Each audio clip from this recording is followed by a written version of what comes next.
नमस्कार.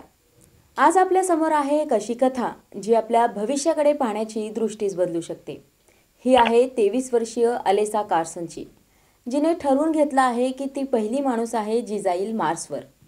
हे ठरलेलं नाही, पण कार्सननं स्वप्न पाहिलं आहे आणि त्या दिशेने ती प्रत्येक पाऊल टाकतही आहे. कार्सन लुझियाना, अमेरिकामध्ये जन्मली आणि लहानपणीच अंतराळ प्रेमाने ग्रस्त झाली. तिने बालवयातच अनेक स्पेस कॅम्पमध्ये भाग घेतला. अंतराळ विज्ञानामध्ये स्वतःला मोकळं केलं. तिने विशिष्ट लक्ष्य ठरवलं आहे, मंगळ ग्रहावर जाऊन मानवजातीसाठी नवा अध्याय सुरू करणं. कार्सनने जे काम केलं ते सोपं नव्हतं. तिने प्रत्येक अशा स्पेस कॅम्पमध्ये भाग घेतला आहे ज्यात सहभाग मिळवणं कठीण आहे. जगातील एक टोली अभ्यासक्रमाअंतर्गत त्यांनी मार्स संबंधित प्रयोग केले आहेत. उदाहरणार्थ, युनिव्हर्सिटी ऑफ आर्कान्सामध्ये मंगळ वातावरणात जीव टिकू शकतो का याचा प्रयोग करत आहे.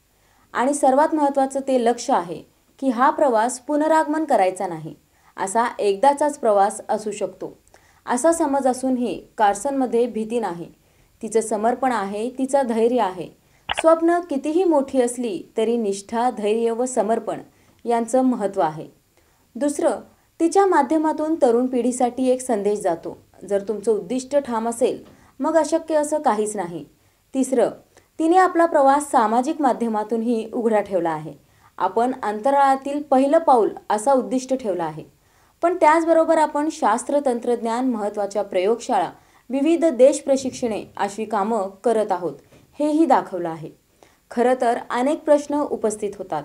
मंगळावर जाणं हे तंत्रज्ञान, शारीरिक आरोग्य, मानसिक सहिष्णुता या सर्व गोष्टींचा सामना करणारं धाडस आहे. एकदाच जायचं असणं, परत येण्याची शक्यता नसणं ही व्यावहारिक व मानसिक बाजूही आहे. तसेच ही कथा सर्वांनाच प्रेरित करते की आपण केवळ पर्यवेक्षक न राहता सहभागी बनू शकतो. आपलं पर्यावरण, आपल्या लोकांचं भवितव्य, विज्ञान, तंत्रज्ञान यांच्यात आपला सहभाग वाढू शकतो. आज आपण पाहिलं आहे एका तरुणीचं स्वप्न आणि तिचं त्यापर्यंत पोहोचण्याचं झपाट्याचं प्रवास. अलेसा कार्सनची गोष्ट ही उड्डाणाचीच नाही, ती मानवी धैर्य, जिद्द आणि परिभ्रमणाची उत्कटता आहे. तर पुढच्या वेळी जेव्हा आपण आकाशाकडे किंवा मंगळाकडे पाहू, तेव्हा स्मरणात ठेवा, विचार करा, ठरवा, पुढे पडा, कारण आपण ज्या सीमांवर उभे आहोत त्या सीमांसाठी पहिलं पाऊल ठरू शकतं.